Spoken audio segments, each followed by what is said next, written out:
Welcome, everybody. Thanks for stopping in and listening to episode 22 of the Ganking Azeroth podcast. My name is Wayne. I go by Wayne to Pain. And as always, my podcast compadre, Rurik, is here. Hello. So, a little bit of news this last week. It's a lot of items. I don't think it'll take us long to get through these items, but there's a lot of items. No, looking at it seems they seem pretty quick. Yeah, some good news at the end. Some good Diablo news that I'm kind of personally stoked about. But without giving too much away, I'll kind of stop there, I guess. And well, yeah. So what do you have going on this week in the old Azeroth? Yeah? Yeah, I did a lot this week. So actually, I think I've done a lot since the last time we did a podcast, which was what, two weeks ago? Yeah, we're 2 weeks. 3 weeks ago? 3 weeks ago? So I upgraded my cloak all the way. Not to not 200, but I got it up to the 500 eye level. And I can't remember what my resistance is. My resistance is higher. I don't know how. I'm almost at 100, so that's good. Yeah. Doing a lot of those. Cleared a 3 mask of Stormwind. No. Was it a 2 mask? We did a 3 mask, correct? We did a 3 mask, yes. Yeah, me and you did a 3 mask. Then I did a 2 mask by myself of Stormwind. I got the rest of my masks, so I'm going to attempt a 5 mask run probably tomorrow. I'm not gonna have time to do it tonight. Oh man! So we're gonna try that. I kind of old news because probably everybody has this already. I got that. The hell is it called? The necklace ability, like the put as an essence. I feel like I'm terrible. I can't remember what shit's called. The little add-ons you put in your necklace that do things. The essences. Essence. Okay, so I was right. It was essences. Yeah. Don't shoot me. How many you got? Right? One. You got one essence? No. I got 4. It's fully maxed. But no, I got a new one that's kind of old, where people have probably had it for a while. It's the one from Mechagon, the nullification barrier. Oh, okay. It's pretty good for tanking, but it's also good for DPS too. So I got rank 3, which obviously is the best one. So it's like rank 3. Right. What it does is you get an absorb shield for 15 seconds. And all the damage that you take in that 15 seconds, it deals back out. So my DPS should go up significantly, hopefully. I don't know how much, but so I was waiting to get that so I could do my 5 masks, because that should be a lot more DPS, and hopefully I can down the bosses a little bit more. So, that's good. Yeah, I tried 1 5 mask Stormwind, and so I still haven't done my 5 mask Stormwind. For everybody who doesn't know, Orgrimmar is easy. I can sleepwalk through that one. But for whatever reason, Stormwind, it just gives me a real problem, and I just can't do it. I attempted one, and I didn't do it, and like I don't know, I get frustrated. The one with that area with where you gotta close the portals. That one middle one, like where you go up the stairs to the boss, or that runway or whatever. Yeah. That area is rough. That guy, I don't know what the hell it's called. That the ad that's in there, like the rare or whatever. Yeah. Or elite. Sorry, that like he's freaking rough. He's rough. Yeah. That's the area where I keep having trouble. Like, and this week it's even rougher, I think, with that guy, because you got the one where. So you constantly have to run around in circles because he does a blast, and he's got a trail of shit that follows you that takes away sanity. And now this week's is the one where your screen turns purple and like the barriers come up and you can't run into it. Like that little section is terrible with this week's abilities, but everything else seems like it might be easier. I don't know. Yeah, that's what I'm. As soon as we're done recording, I'm gonna give it a I'm probably going to wait till Monday. To do it, just because I can sit down, no distractions, nobody's home, and just bam. Yeah, and just go. Yeah. And that gives me a couple more days to do dailies, get some couple more runs. So I don't know, like that's getting rough. Like I remember before I was getting like one a day, and now it's almost like I'm not. You know. Yeah. I don't know. I started doing it in more mode. Slow, you know? Oh, did you? Yeah, because you get 30% more. Ooh, that's good. Yeah.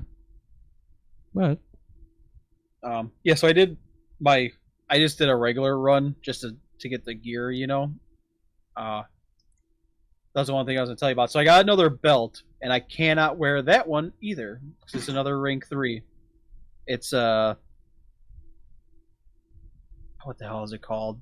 The star one. Infinite Stars. You know what I'm talking about? Yeah. Infinite Stars. I got the Infinite Stars belt, and it's another 75 corruption. And I was like, I can't wear it. So I'll be at like, I think right now I'll be at like 80 something, like 83 or something like that. It's a rank 3. That's a good. Keep it though. Keep it. It's a rank. Oh yeah, I kept it. Because I don't know what's better. I don't know if that's better or Twilight. I know online says Twilight, but I think Twilight is for you. I almost like. I feel like Infinite Stars is a guarantee hit. I don't know if Twilight Devastation is because it kind of goes everywhere. I don't. So Twilight Devastation is more. I don't understand. Does that hit? That's more AOE. Definitely is more AOE. And then Infinite Stars is better for single target, I think. In my opinion. I'll say yeah, I think so. I think you're right. I'll have to keep them both and I can just switch them out. But I can't wear anything because I'll be up at like 80 something. You could put it on and give it a go. You know, the issue is though is like you get, I think you take like more damage and more corruption or something, like corruption damage or something. I wouldn't go into a vision with it, but you could put it all on and go mess around. I was thinking about trying that. I was like, I wonder if this thing will just like make me like super DPS. And I was reading, I'm like, this is a little rough. I think it would make it rough for sure. Yeah, no, I can't wear either of them. Kind of sad, and I can't even cleanse like everything I have to wear it. You know what I mean? Yeah. I gotta keep going. Just keep grinding out those. You can start buying all those cores. And just start ranking up. I do every time I have the whatever those cores are called. I spend them and buy them. I have I think like 400 right now. So nice. I'm so happy now that I got that mount. Like I don't have anything to worry about. I got the mount. I got the backpack. I'm done. Like with that, really. Does the backpack give you the wings or whatever? No, the wings. That's a trinket from Nyalotha. And the wings happen. What's the backpack do? When it procs. Nothing. It just instead of a cloak, it's a backpack. Just more bag space. No. Oh, gotcha. Nope. It's just a transmog thing. Yep. I gotta save up those little. What are those called? I don't even remember what those things are called. Corrupted mementos or whatever. I think they're called mementos. The coins. I gotta save up. Yeah, because you need what 100K to get them out. 100,000. Yep. It's actually not. I'm still working bad. on like the tree. I'm still working on the tree, but I don't know. Like the stuff that is left is just like party stuff. You know what I mean? Yeah. So once you get the tree done and you start clearing with 5 masks, it's really easy. Because a couple of those masks, it says in there that it gives you more coins per run. So with time, you just gotta keep going, keep pushing. Yeah, I should probably try raiding with the guild if I ever have time to get actual like raid gear. Yeah, they do heroics on Sundays, so I think it's gonna be Sunday evening this week, if I'm not mistaken. Yeah, maybe I'll probably be on. That'd be nice. Cause I like the mount, and it'd be nice to get like a gear. You know, I'm still the trinkets I have aren't good, so. And tanking's really easy with this raid. So. Oh yeah, I watched like the first 3 bosses. I found some guy, I don't remember what his name is, on YouTube. He did like a 2-minute guide, like 2-minute guides on the boss. Yeah. And all of them it's just a taunt mechanic, and you stand there, you know. Yep, it's not bad. It was like Rathian. What's the other one that has like a weird name? It's like there's Rathian, Mott, like Mott. That's the one. And then Skitra. Skitra. I want to call it Skillix or whatever. Yeah, that's the first 3. Yeah, the one with like where it turns into each other and you're in 2 different phases and you gotta DPS the right one. Yeah, where it's like 6 copies of it spawn. You gotta try to figure out which one is the real copy. Yeah. And I saw like those are like the first 3 videos that I watched. I'm like, this is really easy. You know, there's nothing complicated about these fights. No, the first 3 are easy. And I was watching Sloot because I was like, oh, I'm gonna go look at his YouTube and see what he's got. And what he did with Mott, they never even put him in the second phase. Well, they did a couple times, but like he would just taunt the boss and just leave him in that crap, so it was always silenced, and he would just stand there basically and heal himself. Oh, really? I didn't know you could do that. I didn't know you could silence the boss like that. We never did that. We just spawned the pools. We just spawned the pools around him closely, so like when he had to run in them, it was just like a step over and then you step out. Yeah, they had that, but there's the tank mechanic on that one is like the Void Walker thing will start casting something. You gotta silence him by running through it. Well, he would just keep him in that crap, so it never did it. Oh, yes, yeah. And they would always try to keep him in phase 1, you know? Gotcha. Yeah, we never had any trouble with that one. Same thing with Skitra. That was pretty easy. I think Rathian seems really fucking easy, too. Yeah, Rathian, it's silly. Yeah. The hardest part is figuring out the little area that you got to stand in that doesn't have the fire. Oh, when he does his explosion or whatever? When the big explosion thing happens, yeah. Yeah. That's the hardest part. And that you can't even really miss because, I mean, it starts filling up the room and you just run to the other side. Yeah. That's the hardest part. And then as long as the tank faces him away and everybody can stand at his side because he's a dragon, like he's got the tail swipes and all that stuff, as long as you're standing at his side, no big deal. Easy peasy. I'll say it seems like the hardest part about that fight is finding like the assassins that are like hidden and running around in there, you know. Is that like a mythic? Is that the mythic version? I think that's heroic. I think that's heroic. That might be mythic. I don't remember. I don't know. Maybe I don't know. I was in the melee range and I never really paid attention to the ranged. So maybe it was the tank had to pick up these rogues and then you just kind of stand by like the pillars that are being DPS to like cleave onto them and kill them. You may not even notice they were there. I think that's a mythic mechanic. Is that a mythic mechanic? I think so. Don't quote me on it. I know we're putting this on the internet, so don't quote me on it. I don't know for sure. My raid group was pretty good at this at heroic, so they're all mythic raiders. So I don't know. Things just happen so fast with them. I don't know. So yeah, you just missed it. Yeah. As bad as that sounds, that's what happened. So let's see. For me this week, oh man, just Mechagon. Literally Mechagon. I want that wheel. That's all I've been doing. Is just waiting for rares to spawn and killing rares and doing that. Spending all day just waiting for rares to spawn, hoping that things happen. That's literally what this. I spent a lot of time at Mechagon this week. That's all the wheel is. In that area. That's all the wheel is. For the rares. Is waiting for rares to spawn, and then so you got to wait for the rare to spawn, and then you got to wait for the rare to drop a rare drop. Like, it's a bunch of RNG, and it's frustrating. Mm-hmm. But I don't know if it'll be worth it once I get the wheel. That's my biggest fear. Is I'm going to get the wheel and be like, well, yay! Now I'm never going to use this.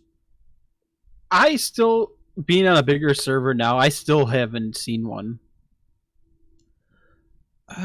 So I think it'll be worth it once you get it.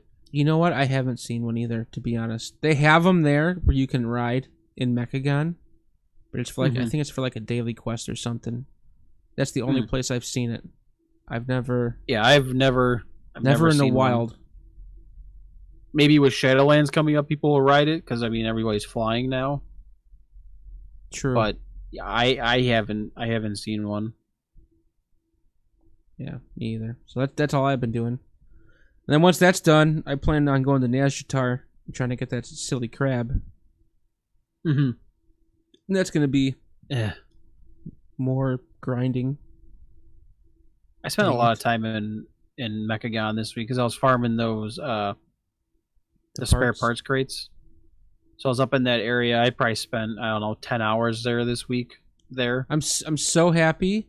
I just realized that in Mechagon, you don't. So there's an achievement for crafting 1,000 blueprints or whatever. You know, you go into that guy and you build 1,000 things. I just found out that that achievement isn't part of the mount achievement, so I don't have to do that. Thank gosh, because that's. Oh, I thought you were gonna say I did it already. I was like, oh, that's rough. Because that's a lot of spare parts to grind out. Fuck yeah! It's like 1,000 things. Doing that essence, you needed 20 crates, and that was awful. Yeah, 20 crates. That was awful. 40,000. It's that's like a farm I don't like. It sucked, you know. Yeah. And I was like, oh, maybe I'll go do the quests. And then I was looking at the quest rewards. You get 20 spare parts. I'm like, this is. Yeah, I know. The quest rewards are silly. You gotta go to that recycling area and farm there. And that's where I did. And then luckily, like, because I needed like 5 crates on what day? Thursday. So I sat there and did it Thursday. And luckily somebody was there that was just wrecking everything. So I was only there for about an hour and I got it because they were just DPSing everything really fast. Yeah. But doing it by myself, oh my god, that was awful. I mean, being a monk and having that taunt totem, like that's cool. It is, but you DPS stuff so slow. That's the problem. Yeah.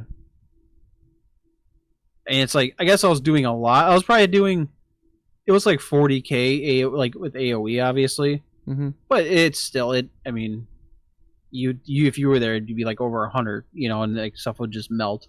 You would just delete it off the server? Yeah. That was so nice.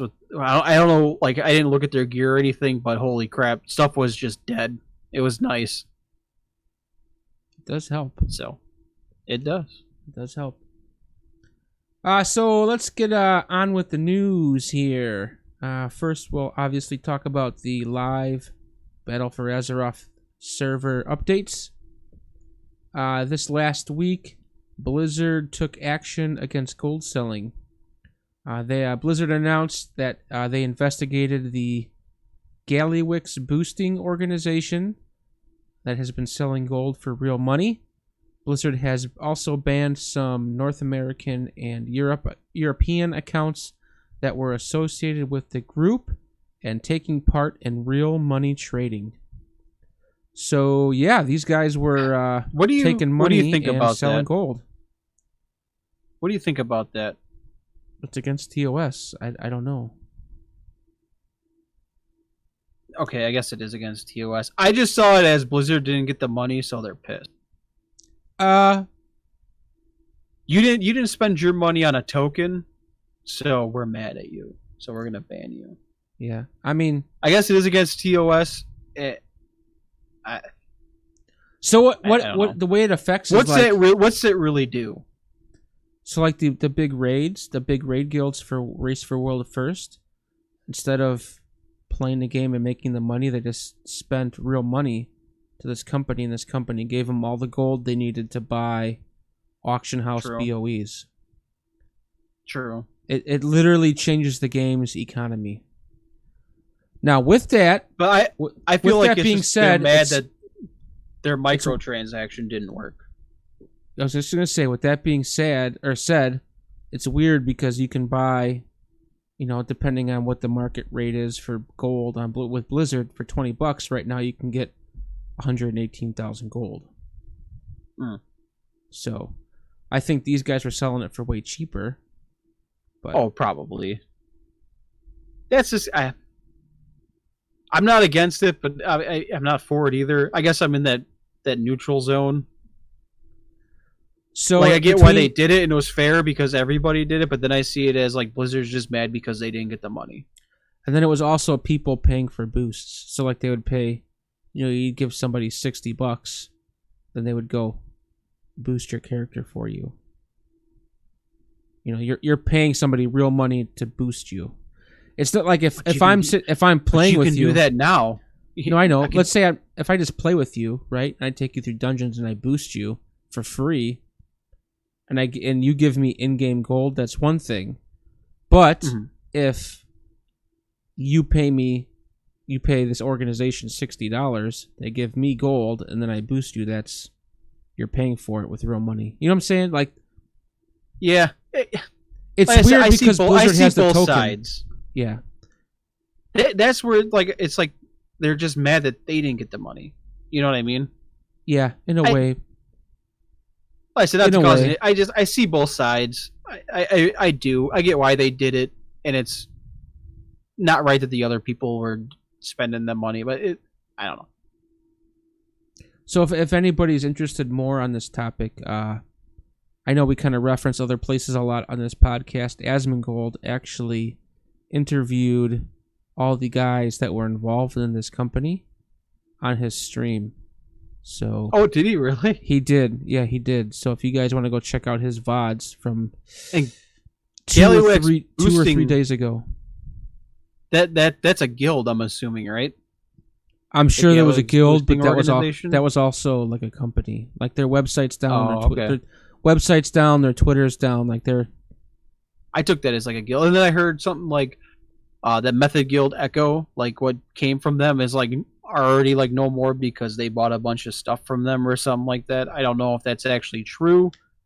Isn't it was Echo a Twitter post? Isn't that Method? That's like the people Method? From Method. Yeah. Yeah, well, I don't know if that, like I said, it was something on Twitter I saw. I don't know if that's actually true. I take everything that people say, with a grain of salt. So it's also been said that Limit was they were buying stuff from them too, apparently. So, yeah. So it's a big deal, and if it wasn't affecting that world first race, it'd be like whatever. But did it really affect it though? I mean, Limit. Okay, everybody knows that Limit and Method are the biggest guilds, and Method was the front runner for everything until Limit came around. There really wasn't anybody else there. Did it really affect anything because they were both at the end of it? You know what I mean? Yeah, I mean, but if they're spending real money to get gear, that's a problem. I personally, I don't think the WoW token should even be in the game. I don't either. I don't like it. I think you should be able to spend. So I think you should be able to spend your in-game gold to buy game time. I don't think you should be able to spend money to buy gold. I don't think you should be able to send money. Problem. Right. I don't think you should be able to send money into the economy, but I think you should be able to send money out of the economy, if that makes sense. Yeah. Well, I was thinking, like, who did that honestly affect? It didn't affect me. It didn't affect me either. Like, who could be mad? The people that came in third because they didn't spend any money? Like, that's like the only people I guess. But then is that cheating? I don't think so, because it's the options there. You know what I mean? Yep. But what I don't, and this is another thing I don't know how accurate it is. It was something I saw on Twitter.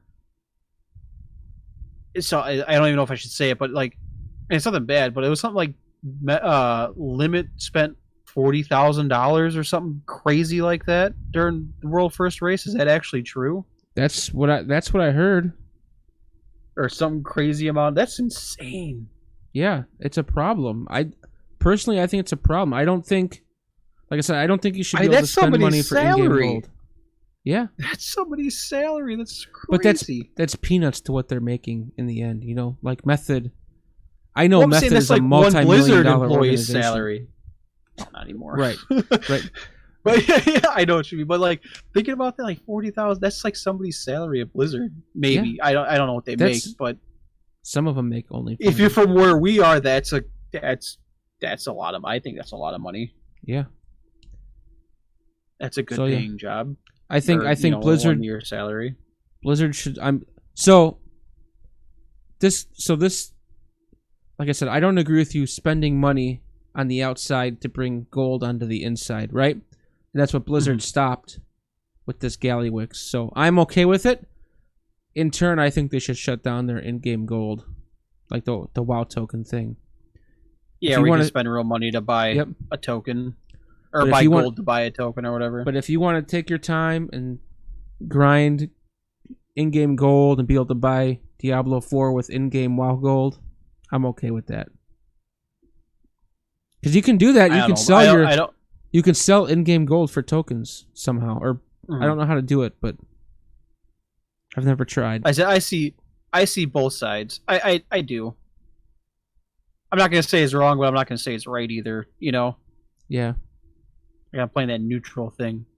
It doesn't bother me. It's like I said, it doesn't bother me. But in the end, I just don't think you should be able to do it. But it doesn't affect me, I guess. It doesn't affect me either. Like in the end, between method and limit, did it really have that big of an impact? I don't think so, because I don't know like what the percentages were that they were up against, but I know they were both very close when I was watching it at work. It was like they're gonna get it today, you know? Right. And it was between both of them, so they were both down to like a couple percent. So it's like, did it really affect anybody? Maybe World 3, you know? I guess. I don't even know who that was. So I don't know either. Speaking of limit, kind of a good transition here.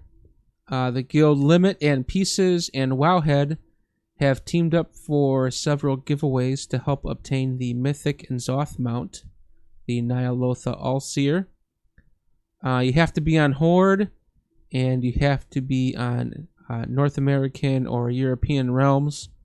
And it's a Gleam giveaway, so it's one of those things where, like, you have to make a Gleam account, and then, you follow them on Twitter, follow them on Instagram, follow them here, follow them there. And it gives you entries into the contest, and if they pick your name, you get basically, you got to go run through the raid with them, but you get them out. Yeah, Echo was doing the same thing, but I don't know if they did. I'm assuming they did before all this other stuff came out. That was something I saw on Twitter. Yeah. So, too bad. I wish they would have like U.S. or not U.S.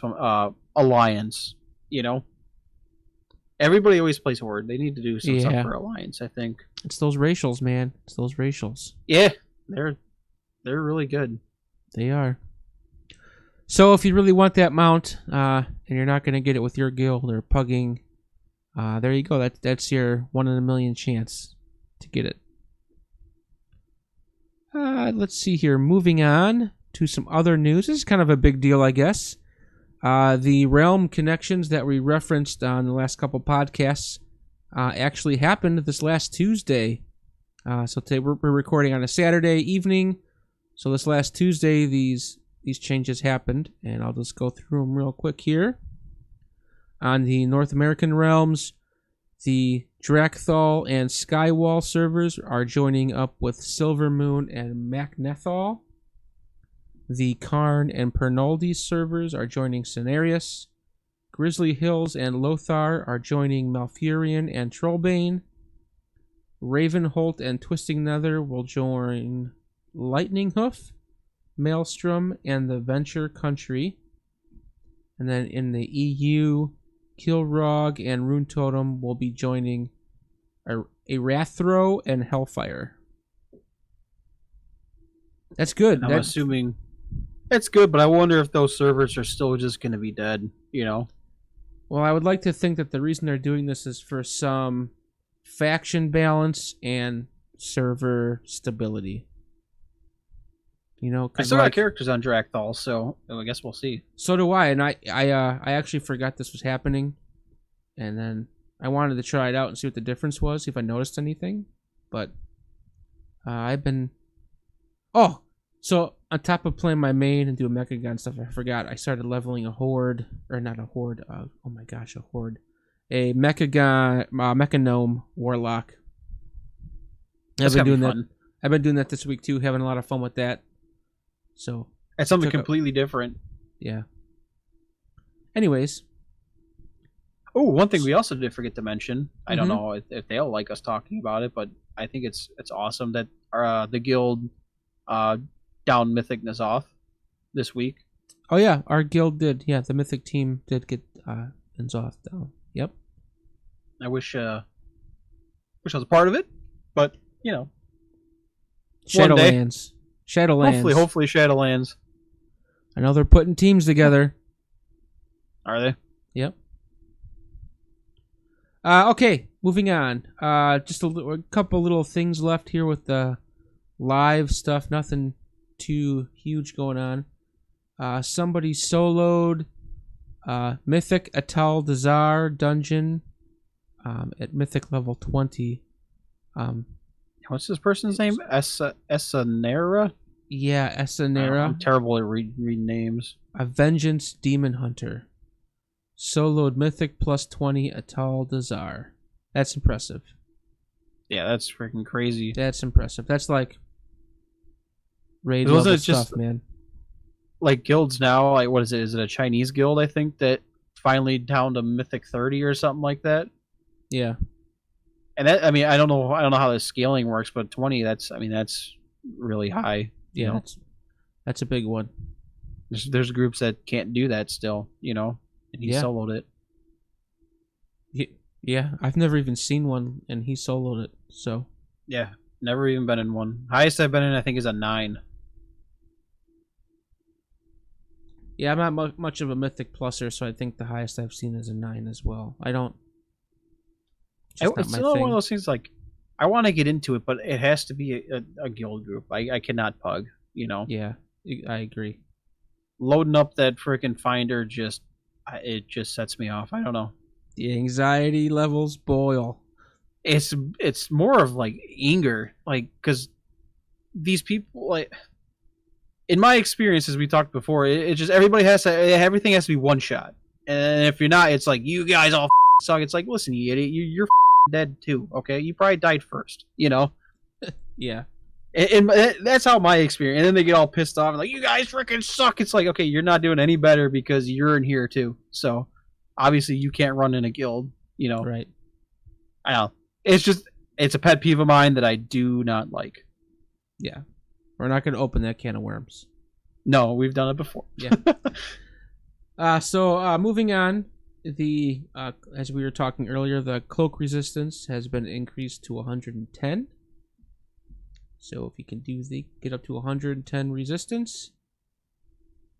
And the last little bit of live news, and this is, you wouldn't think it was this big of a deal, but you start to think about numbers and how long it takes to do some of these things. You go, wow, that's quite an achievement. The WoW engineering team has celebrated the 1 millionth change to the code database. What's like? So like, obviously, I don't understand what that really means. I'm like, I don't know. So obviously, codes, like obviously your game and everything is because it's not patches. I mean, it's all computer code, patches. Right? It's all lines of code somewhere, right? Everything is, right? They're just saying they've done 1 million changes to the code. That's all. It's a lot. It is a lot. 1 million changes. So that's like that's a million times somebody went in and said, "Up, here's this bug," or "We're gonna make this upgrade," and somebody typed in some weird line of code. A bunch of crap. Yeah. So I don't know. I do not understand coding at all. I don't understand it. I don't understand what's going on here, but that's crazy that it happened 1 million times. I guess I understand it a little bit, but so like when you open up a file on your computer and it's just like a bunch of gibberish. Yeah, like when we were doing that stuff with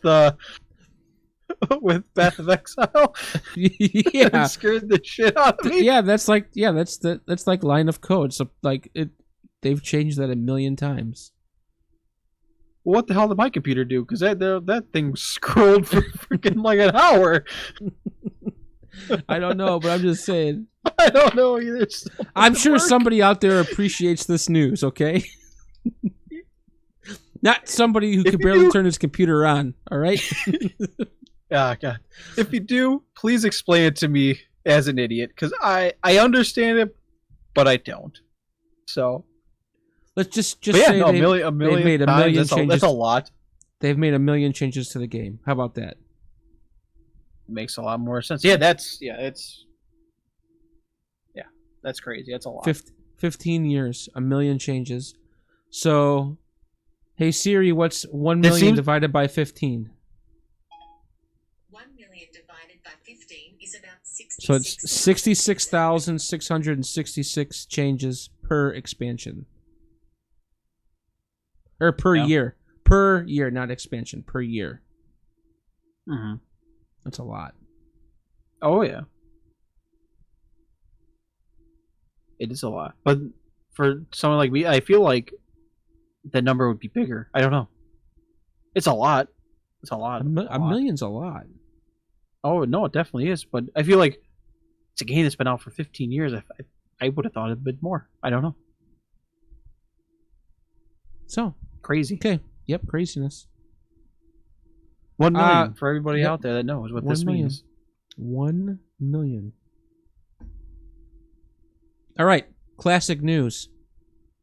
Big news. This is something I have some questions on that you'd probably know about when we get through it. Hopefully, I'll know about. Hopefully. Phase 5 has begun. I wrote a little thing up here, and so I don't screw up what this is. I just typed it out and figured I'd read it, and then we can discuss it. Okay. Phase 5. Yeah, I said that already. The war effort has begun. The war effort is players collecting materials. Both factions participate, and it is server-wide. Once both factions have completed their portion of the effort, NPCs in Orgrimmar and Stormwind will travel to Silithus. This will take 5 days. During this time, the war supplies counter in Orgrimmar and Stormwind will slowly go down. After 5 days, players who have acquired the Scepter of the Shifting Sands will be able to bang the Scarab Gong in Silithus, beginning the 10-hour-long war event that leads to the opening of Ahn'Qiraj. On a side note, the server Sulfuris completed the effort in 14 hours. But they've been farming for more than 14 hours. They pre-farmed, if that makes sense. So what are they farming? Just NPCs? Yeah, they kill I was watching things. Stay Safe do this a little bit, and I was like, he's just running around, and I'm like, I don't understand. I guess that's why I don't watch much Classic. So they kill... They just run around all the time, and I don't understand what's going on.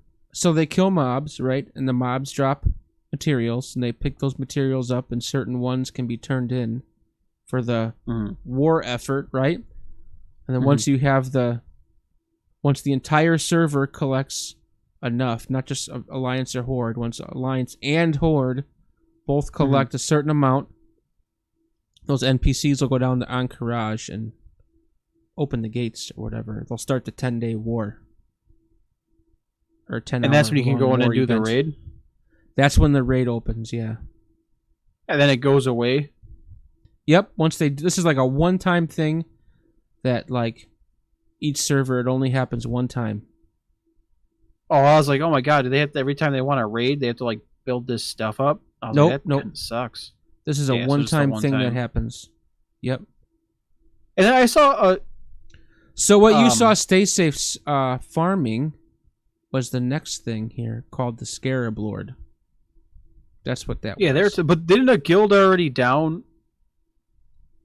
So Cthulhu or no? It's not. Is that Cthulhu? I don't know. That's the raid. That's AQ40. That's the raid. Yeah, and someone already downed this. This is the raid that they're talking about, right? So this next thing is Scarab Lord in Phase 5, and that is so once Phase 5 was turned on, several guilds completed to get their Scarab Lord reputation grinds, waiting to clear Blackwing Lair a second time this coming reset before they ring the gong to start the 10-hour war and earn their Black Karaji Resonating Crystal.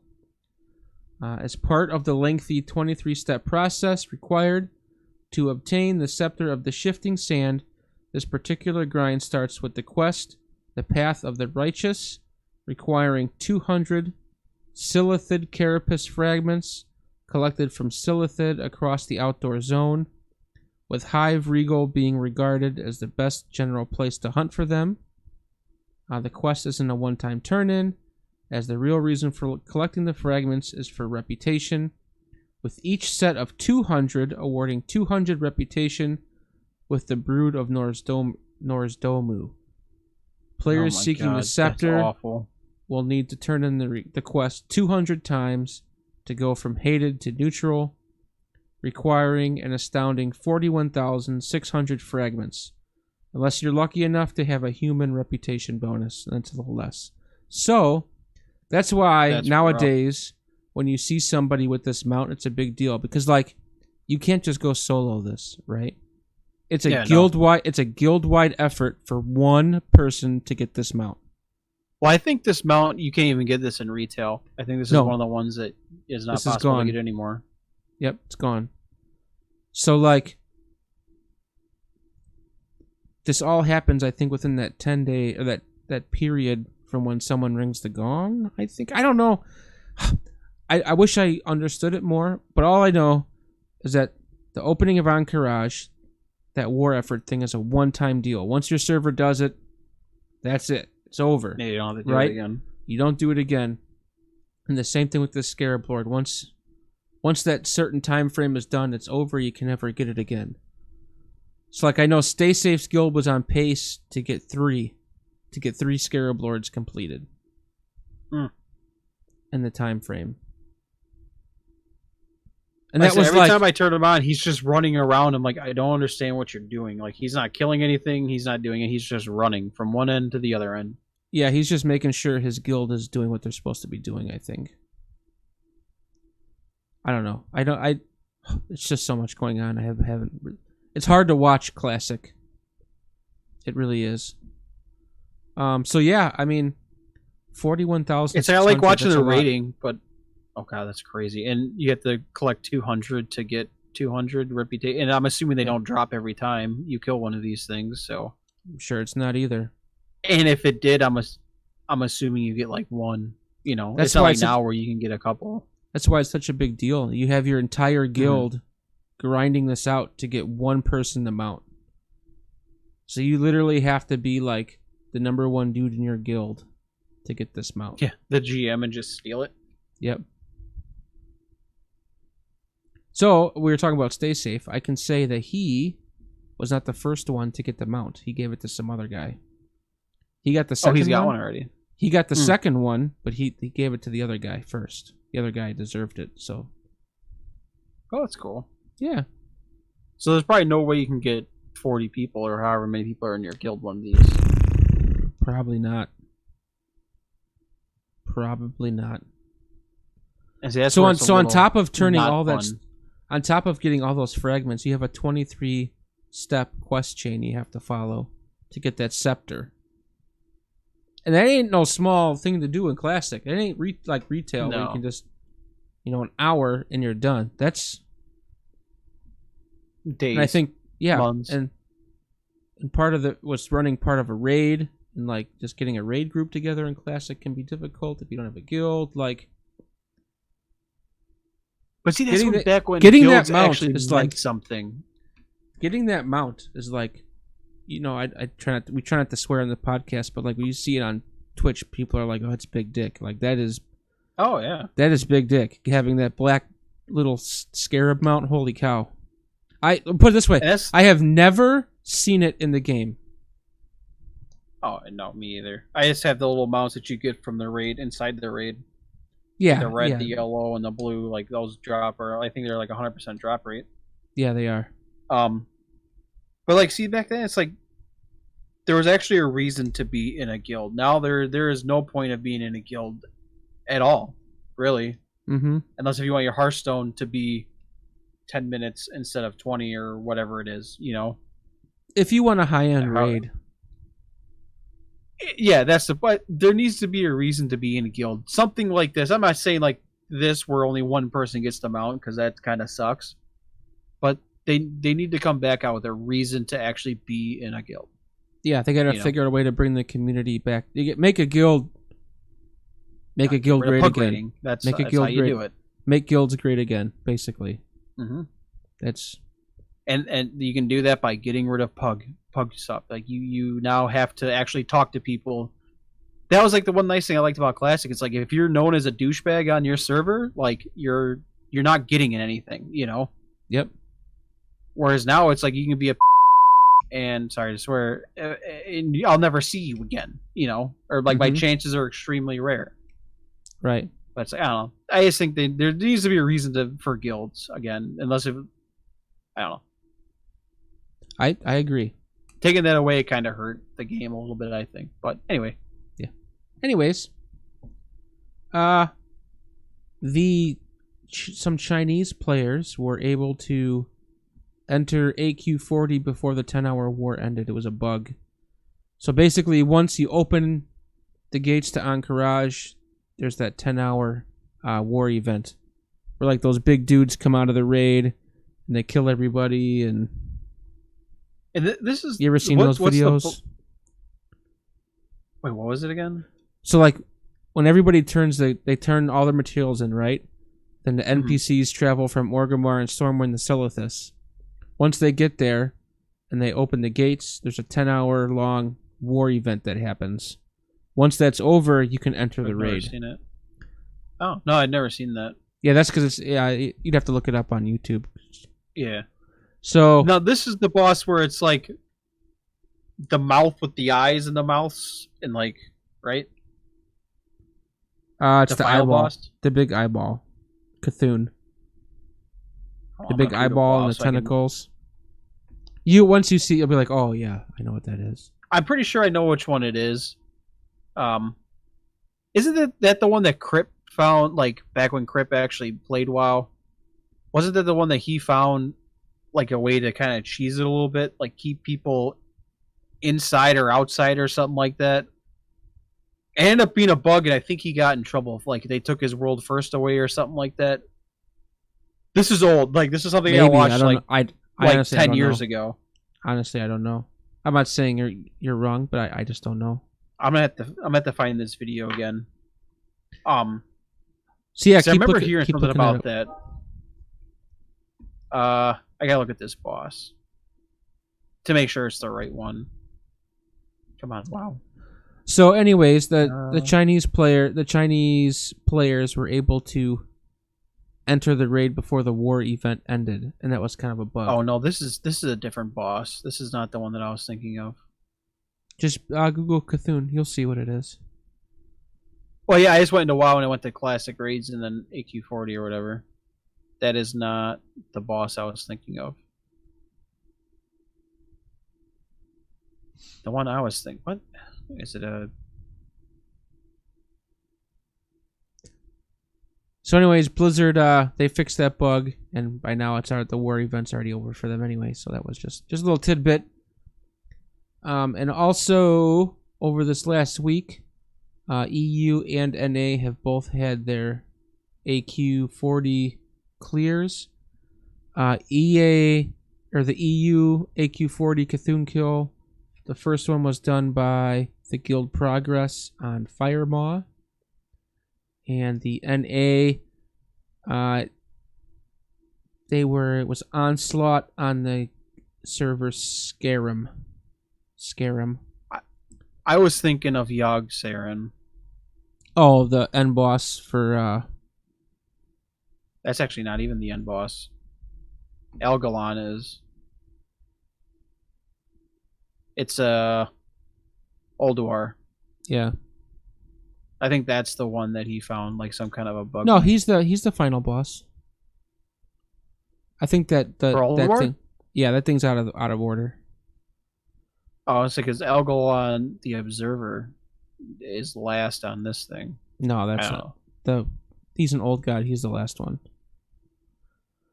But that's the one that I was thinking of. So yeah, the guild's Progress and Onslaught, they were able to kill Cthulhu first on their respective servers, but they did the skips. There was a skip where they could skip Princess Huron, Oru, and Vasidius, and the Bug Trio, as well as much of the post-Twin Emperor's trash. So you can skip it and get to Cthulhu. So Progress was first in EU, Onslaught was first in NA. However, NA had the first full 9-boss clear. It was done by the guild Rise on the Netherwind server. So that has been completed. And that is all of the classic news. So wrapping up the show here, we've got a little bit of Blizzard news and some Diablo news. What do you think we should finish with, the Diablo news or the Blizzard news? 1 second. Sorry, I'm looking up this crypt thing. I found a video from 8 years ago on his YouTube.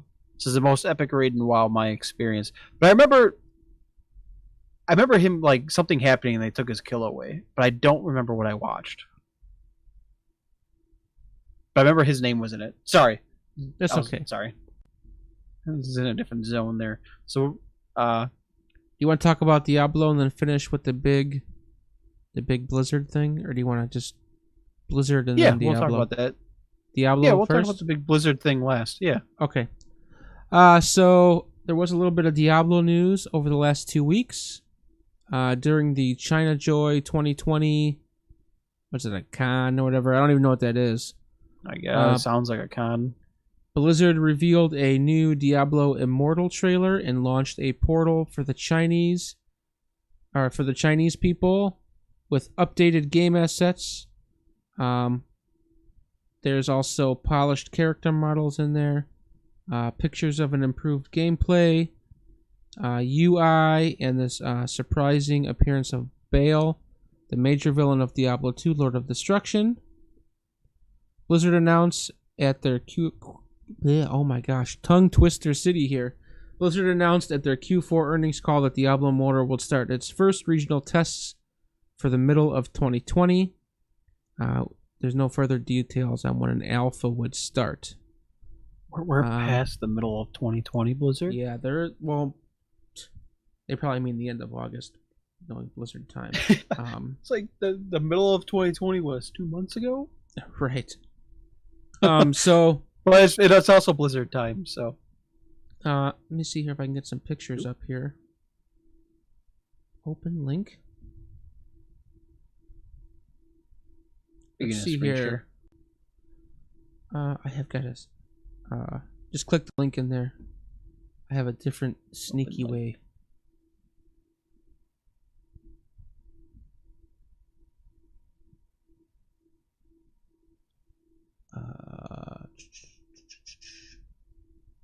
Man, for a phone game, this looks really freaking good. It looks like Diablo 3 on your phone, you know?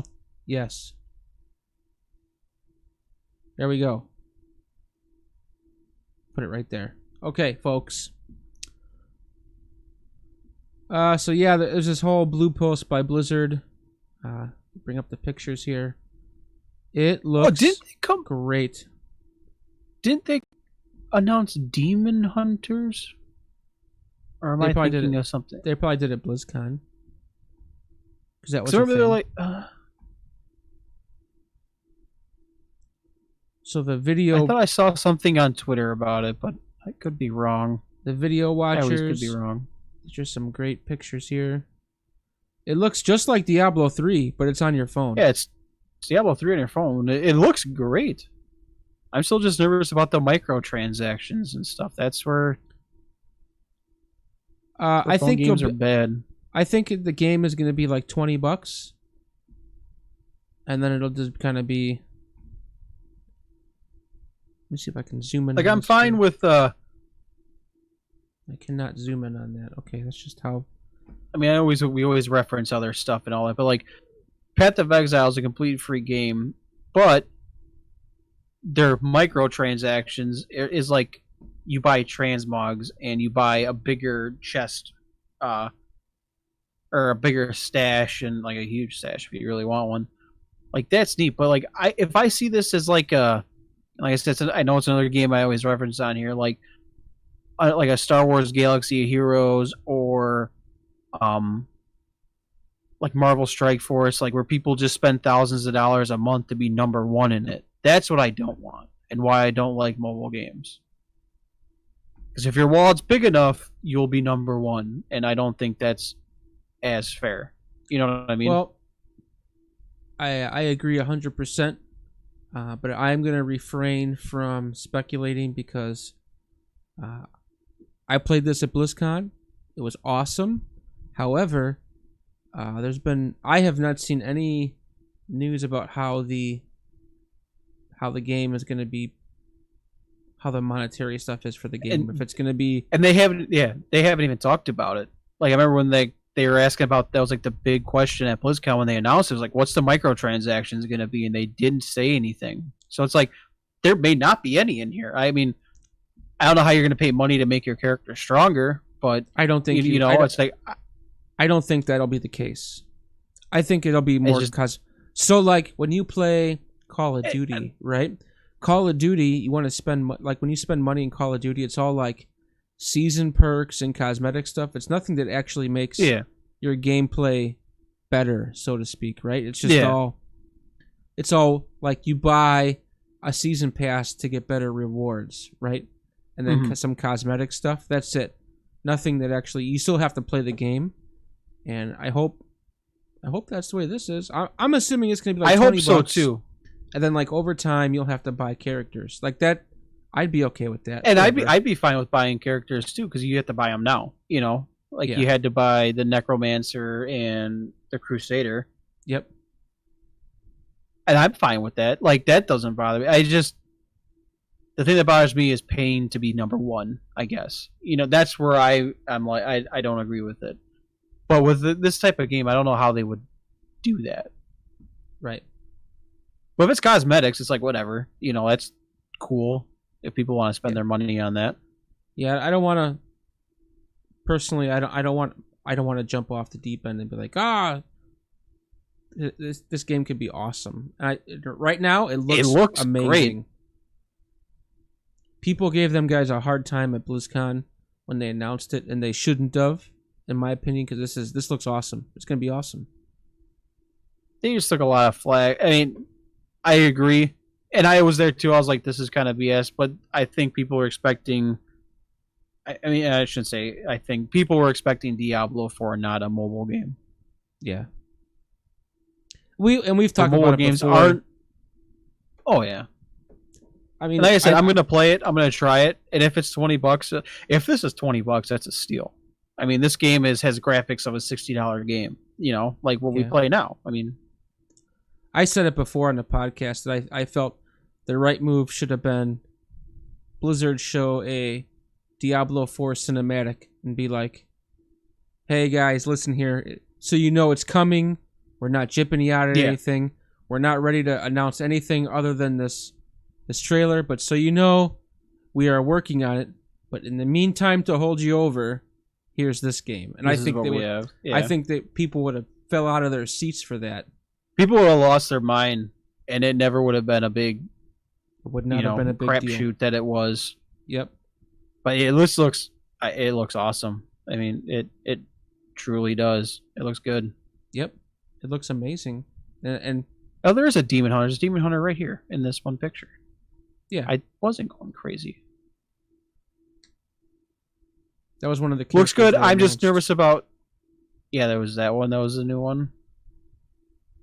I hope they put the Witch Doctor in here. The Witch Doctor. I hope they put the Witch Doctor in D4. He was my favorite character in D3. He was really fun to play. Yep. What was I going to say? Great. I don't even remember. Oh, I'm nervous about the microtransactions, but I don't know how they would do it with this one, but until they say mobile games, pay to win isn't fun, I don't think. Yeah, and like I said, until they say anything, I don't want to speculate and push bad juju on the game. So. Oh no, I'm not trying to push anything bad. It's just my opinion. You know what I mean? Yeah. Alrighty. The last little bit of news here. It's kind of boring, but it's kind of talks about the way things are in Blizzard, how they are as a company, unfortunately, and how things might go moving forward. So there was an article that Bloomberg News reported on. It was basically how Blizzard employees are underpaid in comparison to the higher-ups in the company. For example, CEO Bobby Kotick took home a $10 million bonus last year and had a $40 million salary, while the lower-end people in the company are making, $38,000 a year in a place to live that it probably costs you $60,000 a year just to be able to put food on your table and survive. So, that's not good for Blizzard. There's a little thing typed up here. Whenever we have a lot of news to push out, I kind of like to type it up and just read it to make it easier. So I will do that, and then we'll discuss it. While some of the salaries may seem desirable on paper, it is important to remember that Southern California has had an extremely high cost of living. Due to the spread out nature of city planning and ongoing traffic problems, employees don't have much of a choice where to live, and if they have a sensible commute into the office, leading to constant sacrifices to make ends meet. Back in 2019, Blizzard laid off 8% of its workforce, while also announcing record profits. That same year, Activision Blizzard Chief Executive Officer Bobby Kotick received $40 million in compensation. Since the initial report, Blizzard workers have started creating a list of workplace demands to present to management, ranging from fair pay to increased sick time. Since there are no unions... Talk about that quick. What's him losing $2 million? I mean, I don't know how many employees Blizzard has, but $2 million is a lot of extra money on people's salaries for a year. So, I mean, they laid off 8% of their workforce last year, and I want to say that was 800 people. So they're a pretty big company. But when your company profits, so moving on, in these notes, they talk about profit. So spoilers for the next little thing we're going to talk about. Blizzard, we talked about them making like $2 billion. Blizzard had how many podcasts ago had a revenue of $1.93 billion. Yeah, 1.93 billion. So it's 100,000 millions. Like, it's more money than. So that's what I was saying. What's this guy not? What's this guy making $2 million less a year to give it to the employees to make? Yeah. Like I said, I don't know. The numbers, like he could lose some money and not even notice it. So think of it like this: Bobby Kotick is the CEO, right? He's making $40 million. There's also a chief financial officer. He just sits there. There's a chief financial officer. There's a chief. He probably makes $20 or $10 million. There's 10 of these guys making millions, while the guys testing the games are scrapping, barely being able to put food together. They're living in community housing because they can't afford to live, because traffic is so bad they can't drive to work, so they got to live close, and that means living in $2 million homes that they can't afford. I mean, there's reports of people skipping meals. Literally drinking coffee at the free coffee Blizzard gives you, because coffee is kind of like a known appetite suppressant, so to speak. There's been reports of people. I don't drink much of it, so I didn't know that. Have reports of people drinking coffee for lunch as an appetite suppressant, so they could not have to worry about spending money on meals. Well, look when we were there. It's freaking $25 for a cheeseburger. That's stupid. Yeah. So I can only imagine a ground beef there is probably like $15 frickin' a pound. So yeah, back in 2019, Activision laid off 8% of its workforce while also announcing record profits, which is a big deal. Moving on, there's no unions in major video game companies, so the organized labor movement involving hundreds of employees is kind of noteworthy, which it is. The way this works is if you mouth off to the wrong person, they can just be like, you know what? You're mouthing off. We don't like that here. Bye-bye. It's a big deal. Since this initial story broke, some employees have come forward to discuss their stories, including I'm going to finish reading this and then I'll explain it. So, since the initial story broke, some employees have come forward to discuss their stories, including the honor points reward system in place of compensation and receiving game time, and battle.net balance in lieu of cost of living increases. This report has been confirmed authentic. So, when I say honor points, I don't mean like in-game WoW honor points. I mean like it was like a reward. Yeah, no, like it. Yeah, like, for being there and whatever. Yeah, it's like a reward system. Like you get 100 points, you can buy a Keurig from this catalog. You know what I'm saying? It's one of those honor systems. Yeah, it's like where I work. I don't know if they still do, but they used to do stuff like that. Yeah. But apparently the stuff they gave you was absolutely crap. And then sometimes they'd give you battle.net balance or in-game time. I wouldn't care about that. Man, I can't. What am I gonna do with in-game time when I make the game? I can't even eat. What are you gonna? Just give me some battle.net balance, please. I'm eating ramen for dinner, but as bad as this is, and not to change the subject, but a little bit of going to, the one nice thing that they are doing, though, if anybody gets COVID in their family, Blizzard takes care of it 100%. We talked about that last time. That's nice. Does that fix this? No, but they do some nice things for their employees. It's not in the notes here, but it's not in the notes. But in response to all this happening over the last couple of weeks, Blizzard has come out and said, "Hey, you know what? We actually see this might be a little bit of a problem. We're gonna look into it and see what we can do." What actually happens? Who knows? But look at houses that we live in here. Like, okay, they're $100,000 to $150,000 or whatever. They're probably like $3 million. So for a normal house. A house that goes for probably like $200,000 here where we live is probably $1 million there. Well, remember when we were visiting, we saw Uncle Pat. He was saying like, I don't know, there's something we put in here, but I remember him saying something like when he originally moved there, his house was like $100,000 and everybody was like, "Oh my god, that's crazy!" But he's like, "Now my house is worth like $800,000 or something stupid like that." Yeah, remember him saying that? Like, it's insane. Yep. And then it's like you're in Southern California, like where all the richies are, like Jesus. Right. They live in Silicon Valley, where all the big tech company, where people that make tons of money hand over fist live.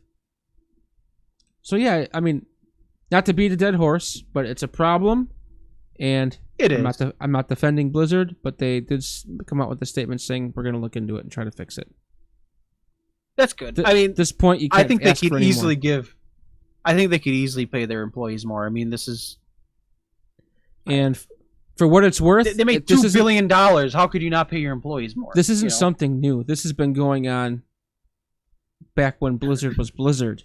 Blizzard's always been known for kind of underpaying their employees, but it was different when Activision wasn't a part of it. When you get a chance to work on the original World of Warcraft and see what that became, there's some pride in that, and you might take a little bit less money to be a part of that.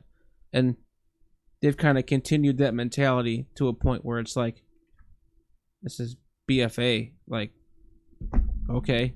Yeah, okay, this game alone's been out for 15 years and you're still paying us like crap. Obviously, we know what we're doing. Yeah. But also bringing Activision in, that just hurts because, I mean, I don't know. I don't have anything bad to say about Bobby, but I don't have anything great to say about him either, Right. He ain't giving me $1 million. And he took $40 million and a $10 million bonus. Being in a similar situation as these employees were, where I used to work at a lube, where you're paid $8.25 an hour, that's minimum wage where I live, and you're making the company all its freaking money while they just sit there and yell at you. He could pay his employees more. Hopefully the employees don't strike or something like that, because then where are we at? Yep. Then it hurts everybody. We won't. Yeah, it really does. But I think if that happened, they would. That's the beauty of a democracy. Problem would be solved pretty quickly, though. They should. I mean, if they want to make a point, they should strike. What are you going to do? Fire them all? I don't want them to. No, you really. I mean, nobody's going to go to work there. That could, You're gonna get the bottom, you're gonna get the real bottom of the barrel employees. Right now, you have the people that are still there are dedicated employees. You know what I mean? Like, they want to be there. Yeah. They know they're getting paid like crap, it's like, and they want to be there to make these good games. if they strike, it'd be awesome to freaking work there. Yeah. I'd love to work there.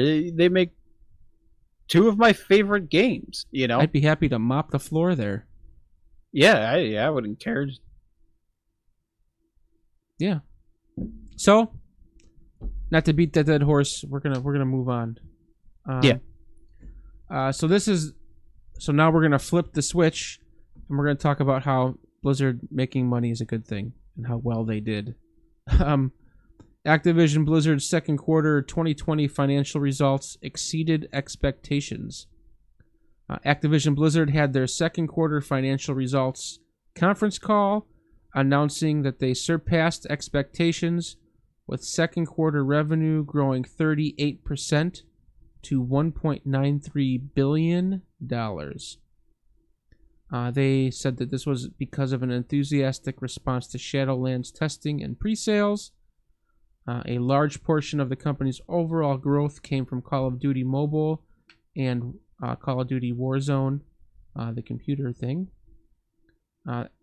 Estimation that now more than half of their total players are female. And the Call of Duty Endowment Project have helped over 72,000 veterans find and transition back to civilian life. Oh, that's awesome. Yeah, I think that's the best part of the whole thing. That's is that awesome. They've helped 72,000 veterans, so that's good. Yeah. It's no secret that Activision is kind of the cash cow for the company with Call of Duty. Like, that's huge. And Candy Crush. I mean, how much money did that game make? I remember we talked about Candy that. Crush is king. Like, it was insane. Yeah, Candy Crush makes a ton of money. I didn't put the figures in this time. They're out there if you want it. Just look it up. You can get the numbers. Yeah, I can't remember how long ago we talked about that. Oh, it's right when It was like 4 months ago when the last one was. Yeah, like when the fiscal year started or whatever. 3 months ago. 3 months ago. So yeah, just a couple little notes. That 72,000 veterans thing is kind of a big deal, and that, you know, I think it's neat that more than half the players are female. I'm okay with that. That's good. That's also, I'm honestly kind of surprised because you don't really hear much about female gamers, you know? Right. Yep. And then to hear that more than half it's surprising. That's cool. Yep. And then Activision CEO Bobby Kotick had a little statement, so I'm going to read that statement here. Our mission to connect and engage the world through epic entertainment has never been more meaningful. Our 400 million players continue to experience fun, joy, and accomplishment through our games. Our record engagement resulted in greater revenue and earnings per share than previously forecast. While economic uncertainty could have an impact on our near-term results, the initiatives that drove our growth for the first half of the year should also provide the foundation for long-term growth. So they're saying, in the future, hey, we might start losing some money, but what we were able to do with the money that we made when everybody was off work is going to make our company better in the long run. Mm-hmm. So I guess that's good things. They also mentioned during this conference call that with the pandemic also leading to the cancellation of BlizzCon 2020, they confirmed their intent on channeling the spirit of Blizzard into a virtual event early next year, where they'll share what the team's been working on. I don't see why they couldn't do that now. Like, okay, so it could be Blizzard or BlizzCon 2020, but you have to buy a virtual ticket, and like, you know what I mean? Yeah. Instead of you're not going there in person, but you can still see, like the new releases, the videos, and all that. You know, it's like watching the virtual ticket. I think they should have they should even have rented out the. Well, they probably have to do it virtual. Like, they probably can't actually have BlizzCon at the convention hall because it's too many people in one spot to set it up. I'm saying, just have it at like their building, and like, you know how they do it now, where they have the panels. It's like, it's just whoever they're going to have speak, they just sit in a room and record it, and here, you know. Right, they can, with it being virtual. Basically, be a panel, but virtual. Right, they can even record it and make it sound good and look good, and yeah. instead of being live and awkward half the time. Very awkward, we got especially when people boo. I'm so glad I wasn't there the year they booed. Oh my god.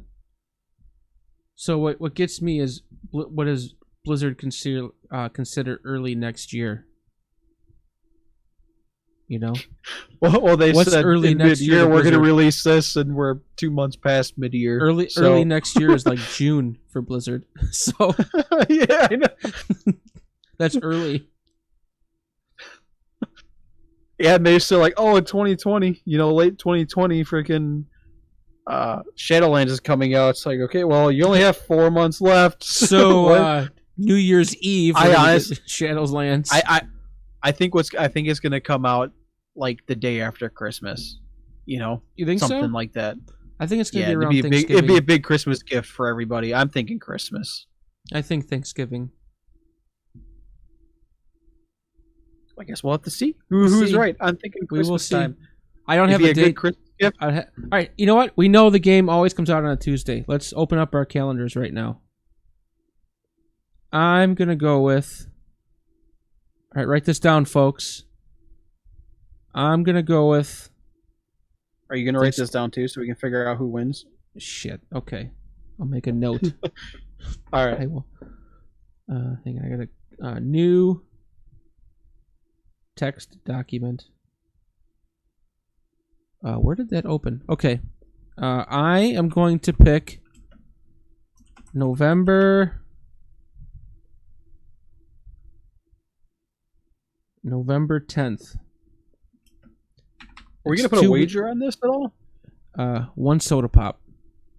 I was going to say like $20, but no, okay. One soda pop. A soda pop? Yeah. One game store mount. That's like $20. Yeah. One game store mount. It's a huge bet. All right, so I picked November 10th. All right. It's 2 weeks before Thanksgiving, so it's perfect time. And I'm thinking, because they said late 2020, we know how Blizzard works. I mean, they just said in mid-year we're doing this, and mid-year was 2 months ago, and it still isn't out yet. I don't even remember what we were talking about earlier today. But so yeah, I think with Blizzard time and in Blizzard's schedule, them saying late 2020, I'm thinking around Christmas time it'd be a perfect gift. You don't have to go out and buy it. You buy it on the internet. So I'm going to go with December 29th. Wow, you're pushing it to the very end of the year. That's the Tuesday. I don't know if I could go with the 22nd because that's before Christmas. Can I have 2 dates? No. No, you got to pick one. Oh, man. 22nd. We'll go 22nd. December 22nd? Yep. All right, that'd be perfect time. Sorry. Perfect time because people are going to be, okay, in the perfect world, COVID would be done with, but people will have that week off of school and everything else, Yeah. So it'll be like, oh, hey, here's this. It's right around Christmas. You can get your leveling done in 10 freaking minutes, Right. and you can start playing Shadowlands. Okay. So, yeah, I'm thinking, December 22nd. Okay. All right, we got to finish this up. We're at an hour and 20 minutes so far, somewhere around there. So, just some stats from the games. Activision had 125 million active users in the second quarter. So that's like all the Call of Duty franchises and stuff. Call of Duty Warzone has reached over 75 million players, and hours played have increased 8-fold. Call of Duty Mobile saw strong growth and climbed the top grossing charts in the U.S. app stores. I just recently started playing Call of Duty Mobile on kind of a regular basis. Anybody who doesn't have the game, you need to download it. It's amazing. Call of Duty in-game net bookings reached a new quarterly record, around 5 times higher than a year ago. So that's pretty big. Moving on to old Blizzard here. 32 million active monthly users in the second quarter, World of Warcraft engagement has increased sequentially since launch of Classic, specifically citing engagement with the Encourage event in July. So basically, they noticed. How many? There's still what? There's still one more raid, right? It's what's it called? Naxxramas. Yeah, or is that Burning Crusade? No, that's Classic. Yeah, so they still have one more raid coming up too. Yeah, I thought there was one in between. No, because Phase 6 is Naxxramas. They're in Phase 5. So yeah, one more raid left. I hope this raid is a little more challenge. Like, I'm kind of going back. Sorry, I should have said this earlier. I hope this raid's a little harder. Like, it's not going to be one of those, yeah, we did it. We one-shot everything. Like, it kind of seems to be going. They kind of did with AQ40. I want to say somebody got it in, like, 38 minutes. Which is on par with what they've been doing. I guess I'm just used to today's raids where they're more complicated, I guess, you know. Well, you gotta remember this game's been out for 15 years on private servers, and like there's no secrets anymore. Everything is min-maxed to the point. So it is what it is. This game's more of you're playing for the community, you're not playing for the content, you know? Like yeah. So Blizzard has had an enthusiastic response from Shadowlands testing and increased pre-sales with franchise engagement ahead of an expansion at its highest point in a decade. So that means the play, you know, that's good news. That's the best it's been in 10 years. You can't complain about that. Nope. A significant number of returning players to Overwatch, with engagement growing year over year. Hearthstone continues to build on success of Battlegrounds and live operations with new expansions, engagement features, and a new game mode planned. So there's a new game mode coming. They just dropped a new cards. I don't know what they are, but they just dropped a new like patch or whatever. I was watching. Yeah, I forget what it's called, but it's Shalamance or something like that. I have no idea. I've been watching it. He's like the only person that's on late at night. So been watching him. And the last little bit of last little bit of Blizzard news to come from the quarterly earnings report is that Diablo Immortal entry into mobile looks great, with internal company playtesting starting in the coming weeks. So that means an alpha or beta is coming soon. They're playing internally. Must be just about ready. That'll be fun. Yeah. I cannot wait. I cannot wait for a good mobile game. Man. All right, and the last little bit of news from the quarterly earnings report from King. They had 271 million active users. Candy Crush grew by double-digit percentages and is once again the top-grossing franchise in the U.S. mobile app stores. It continues to drive high engagement even as shelter-at-home conditions taper off. It's crazy. I wish I could remember what those numbers were, or we could find it. Oh, but, like, they had crazy numbers before, and now they just doubled. And it's still the #1 game on the App Store. Unbelievable. All you're doing is matching colors. I'll say, I don't get it. I played it for a little bit. Yeah. Hey. That's awesome. I mean, it's awesome, you know. So, and a little bit of, let's call this little tidbit our off-topic news. Crash Bandicoot on the Run, coming to mobile with deep social and resource management elements. Woo! I watch people speedrun those games. I don't know, like so Crash Bandicoot on the Run. That means it's gonna be a running game. Also, yeah, is that gonna be like that? What was the game with the little bowl? You're like running from the bowl. Remember that we used to play it? Yeah, but it's probably going to be like that. You think? Yeah, I do. Or is it going to be like Crash Bandicoot, like the game on your phone? I think it's going to be a running game. I'm assuming it's going to be the running. That'd be fun. Those games were kind of fun. Or maybe like a Mario Kart style game or something. Maybe, I don't know.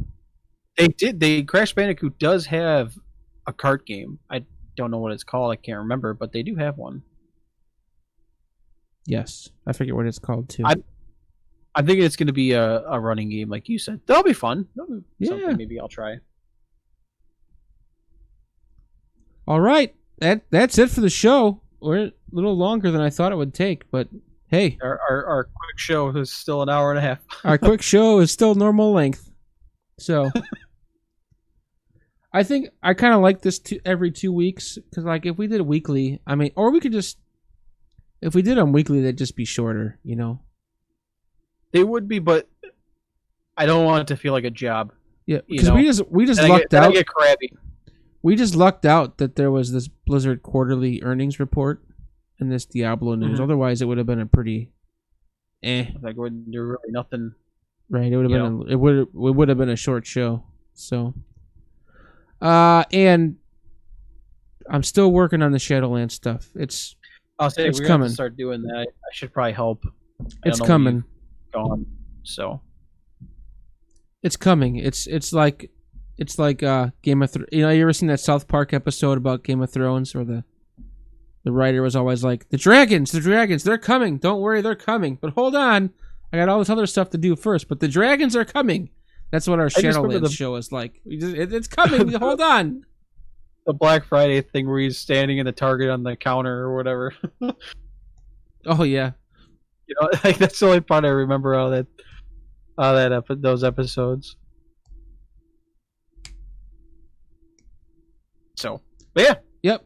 So it's coming. All right, shameless plugs. You go first this time.